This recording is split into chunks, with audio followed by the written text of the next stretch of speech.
Hello and welcome to the official podcast of Palate Exposure, featuring Ilona Thompson, a podcast for those seeking the ultimate in wine, food, and travel. Each week she interviews winemakers, chefs, celebrities, and a variety of guests that shape the way we enjoy life. Okay, so I am this is Ilona Thompson with Palate Exposure. You almost forgot who you were. I almost forgot. You have me so, I'm like so in the midst of a romance here. I'm in the back, like probably the prettiest backyard I've ever been to. And I feel so honored to be here with a man that impressed me with his talents for a couple of decades now, Aaron Pott. He has many roles, and we were talking about how important being a father and a husband is, but he also has almost a paternal relationship with his vineyard. He's a vineyardist and vigneron first and foremost, and then of course an exceptional winemaker that's very, very highly thought after with a lot of illustrious clients. Extremely diversified portfolio of wines with all kinds of things that are so intriguing and interesting and delicious, and we're going to talk about hopefully a good portion of that.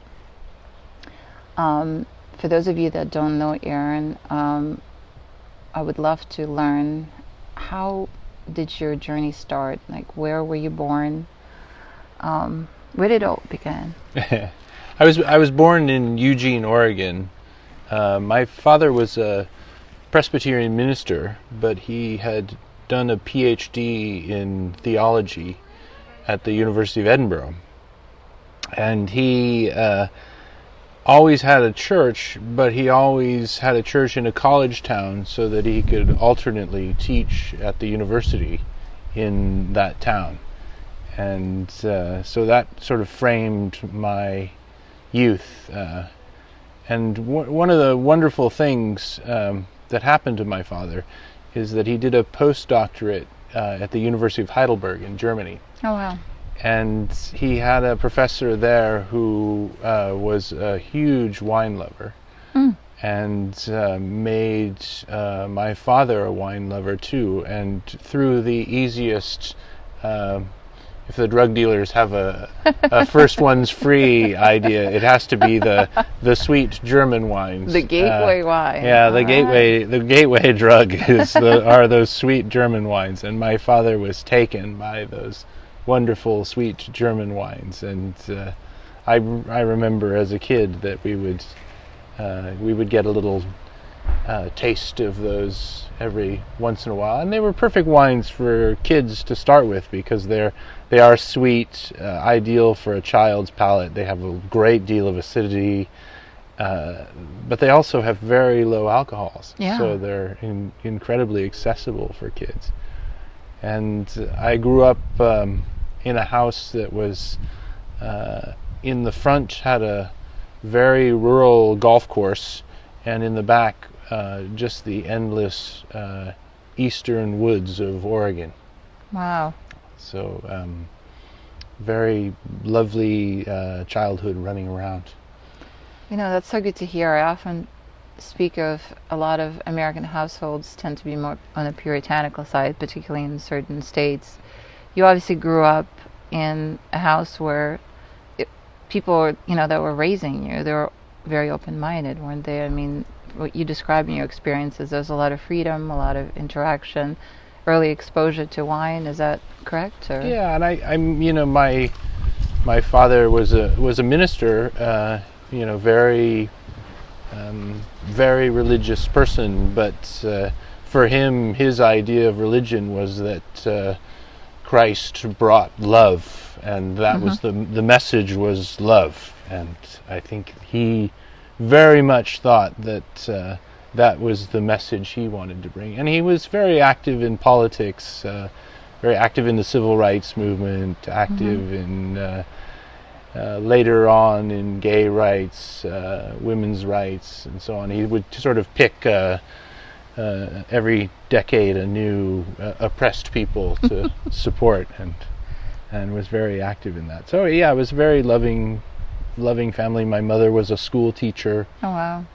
And so very, very close. I had 2 sisters and a brother, and we were very rarely separated. So Yeah, so very tight, close knit. tight family, a lot of love.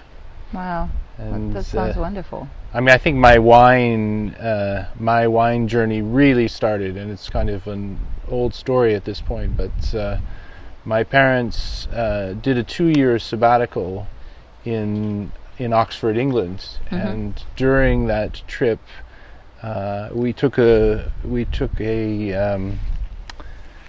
holiday on the continent, and the first place we ended up was in Paris. Wow. And the first night I was in Paris at a venerable bistro, I ordered a glass of milk, and the waiter looked at me and said, "Milk is for babies," and brought out a glass of wine, which to this day, I assume was Beaujolais. Wow. And I remember it tasting bitter and horrible, and but in the back of my mind, this was the thing that was going to make me an adult, and every 9-year-old kid wants to be an adult. And so it was really that moment that instilled in me that, wine is something that adults drink, that adults do, and it's something I need to know about. And I learned everything I could about wine after that trip. It was a trip we visited a lot of different wine regions as well, and I saw that everybody that we visited had sort of 3 things that I really liked. They had a job where they worked outside. They usually lived in these spectacular chateaux, and they always had dogs with them. So it was, as a child, you see people at work, adults at work, and you think, well, this kind of work I could do. I couldn't see myself typing at a desk or wearing a suit or something like that, but that I could do. I could be outside. There's something so powerful about that initial connection that could have stayed with you. Yes, but I think that experience really led me to learn as much as I could about wine, and then I just became that annoying kid at my parents' parties that knew everything about wine and would correct the adults when they made some sort of error. It's pretty remarkable. At the age of 9, and subsequently you're already becoming, an expert of sorts and learning the lingo, and I'm very impressed that you started this young, and clearly there's a follow-through, because here we are today. So where did you go to school? So I, right out of high school, my family was living in Davis, California. Okay, well, and there you go. Right out of high school, I went straight to UC Davis. So there's not even any other thought. You knew that you were headed that way. I knew it's exactly what I wanted to do, and didn't look back. Okay. So I did an undergraduate degree in enology, fermentation science, as they called it then, and I was highly influenced by a guy who was a really amazing viticulturalist, a guy named Kees van Leeuwen, who was for many years the viticulturalist at Cheval Blanc. And Kees suggested that if I were to really want to learn about making wine and about growing wine, that I should learn about growing Pinot Noir. Really? So he encouraged me to go to the University of Burgundy and pursue a master's degree in viticulture there. That's really quite intense. You went for it all right away. Yes, yeah. And I landed my first job in the wine industry in 1990, working for John Kongsgaard.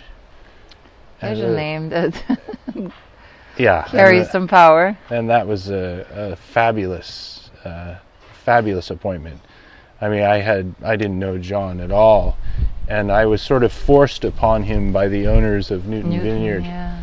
And John called me up, and after he had heard I was forced on him as his assistant winemaker, he called me up and said, the Newtons have hired you, but I can still veto that. And I totally see him saying and very, it wasn't looking good for me at that point.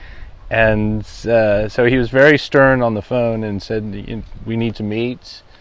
And so I drove up to St. Helena to meet him at Newton Vineyard.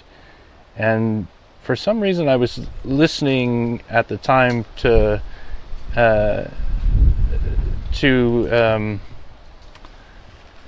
classical music, and I was had really gotten into classical music, and mainly because my parents were into it, but John's a huge fan of classical music, and I had Mahler's Fifth Symphony blaring in my car as I drove up the driveway to Newton Vineyard, and this tall handsome Norwegian guy comes out. It's very imposing, yes. of his office, and sees my car in the parking lot, and I roll down the window with this music still blaring, and I ask him, do you know where John Konsgaard is? And he says, Mahler's Fifth Symphony. Nice. And he says, Love you're Aaron. I say, yeah, I'm Aaron. And he says, okay, you're hired. That was it was a very easy meeting. That's awesome. And a great experience. I mean, working with John, he was willing to share everything, and made me feel very comfortable right away.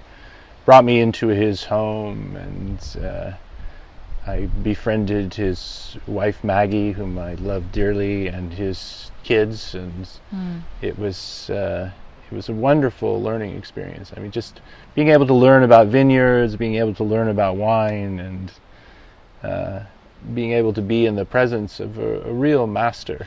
Yes. And then on top of that, we had consulting winemakers at Newton Vineyard that they spared no expense having come over. So we had Dominique Lafont, and then of course Michel Roland. Of course.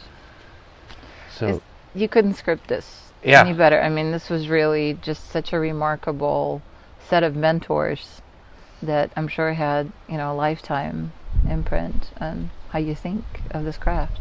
Yeah, and I've always been very lucky with that. I mean, just finding the people to learn from that had the knowledge and were willing, that were at a moment in their life that they were willing to disseminate that knowledge. Newton comes up a lot in people's careers. It's almost like the Kevin Bacon analogy, when he's so far.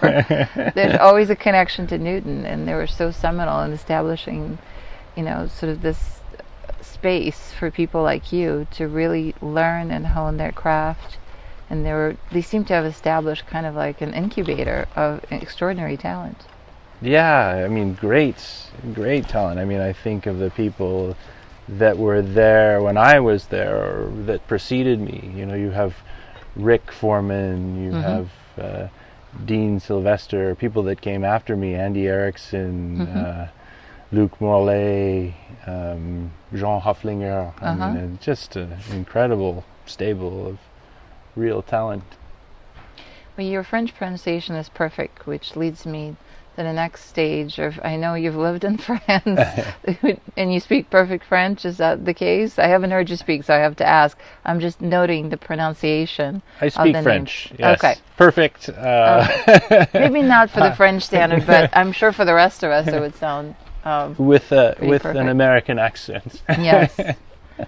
So how is it that you wound up in Bordeaux? Well, that was really that was really Michel. Okay. Michel Roland, at the time he was consulting for Newton Vineyard, he only had two consulting clients in California, Simi and Newton, and he would come out for 3 weeks at a time, and he would stay and was completely bored. He would work all day, and then he would go back to his hotel room and do absolutely nothing. And so I started inviting him to things, and bringing friends by that had wines that he couldn't possibly find in Bordeaux. You know, that only crazy American collectors had, and old things and wonderful treasures from cellars, and I would cook him very simple French meals. You know, the best way to a Frenchman's heart is through his stomach, as they say. And I think that's male population in general. But indeed, I think you're right. But no, you're right. That's huge brownie points right there. Yeah. But so eventually, I got the courage, and I remember I was at dinner at John Kongsgaard's house, in which we tasted all of the great 82 Bordeaux's. Oh my! And had several older Bordeaux's, as well as a lot of crazy German wines, and everybody was feeling good. And I said to Michel, you know, Michel, do you think you could find me a job working in Bordeaux, because I would love to go over there and work. And Michel said, I will look for you. So a few weeks later, he had returned to France, and he called me up on the phone and said, I have the perfect job for you. And I had no idea what I was getting into. I really, in my mind, I wanted to go over there and work in a cellar and just be part of what was going on. Yeah. And, you know, maybe get paid and hopefully have free lodging and maybe a bicycle to get to work or something like that. And Michel said, you know, buy your ticket, and this woman is going to call you on the phone and arrange for you to be picked up at the airport. And I said, okay, you know, this sounds great. And so I get this call from this woman with this incredibly deep, very sexy voice, and she says, I will be there to pick you up at the airport. Oh, things just got better. It's looking like it's looking up even more. I arrived in Bordeaux, and I was picked up at the airport by Christine Valette, and Christine was the manager and part owner. It was all Terroir Bordeaux at the time was owned by Christine and her two siblings, brother and sister, and she was in charge of managing it. Michel was consulting for them, and I didn't realize that I was applying for the job of winemaker at Terroir Bordeaux until we actually rolled up to the chateau. And, oh my Lord! So you're a little surprised, huh? Yeah, I mean, more than a little surprised. You know, I was 25 years old at the time, and you know, working at a Grand Cru Classé chateau was a total dream. But running a Grand Cru Classé chateau, that wasn't wasn't exactly what I was ready for. You must have impressed the living daylights out of Michel. There's no way he would have recommended you for this job if that wasn't the case. It was crazy. Yeah, it was really crazy. I mean, I think what Michel saw in me was that everything that he said, I would write down. And when we were at Newton, I was so lucky that John would bring me along, and I would be in the back of. John had a little Ford Ranger pickup, and John, who's 6'4", 6'5" maybe, in the front seat, and Michel in the passenger's seat, and then there were these two little jump seats in the back that you could fold down, and so I would fold down one and put my feet on the other, and just take notes, most of which I still have, these old notes, but. I think Michel thought that I was a very good note taker and thought that I would be perfect for these slightly quirky people that were looking to do things very differently than the rest of the region. So when you say do things differently, specifically, were they looking to modernize their wine, or what was it that they were after? I think that they felt that Saint-Emilion was somewhat provincial. Uh-huh. And I think they were really looking to expand the presence of Saint-Emilion outside of... To make it more cosmopolitan. Make it more cosmopolitan, make it more worldly. Yeah. I don't think, it's hard to take a wine that's so stamped by its terroir Yeah. and make it anything different. Yeah. Wines like that, there's so much that the terroir is giving the wine that any attempt at creating a style for it is a total failure. Do you feel that it's also that they're so tethered to that character, that is there any challenge in that? Not necessarily a negative side, but when you're so committed to that particular notion of who you are as a brand because of, the terroir, the land that shows up in the wine so powerfully, and not really feeling empowered to tweak it. Do you think that there's any trouble in that?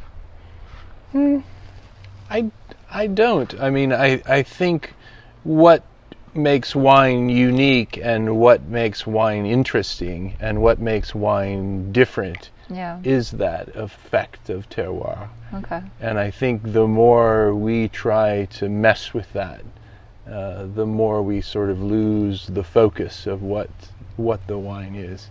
Okay. So what was your imprint on that brand? I was just a passing wind. Oh, I doubt that. No, today it's a Premier Grand Cru Classé. Mm-hmm. It's been sold to an insurance company. They've made millions of euros of investment in the wine. It's a totally different world in Saint-Emilion. I think my contribution to that was very little.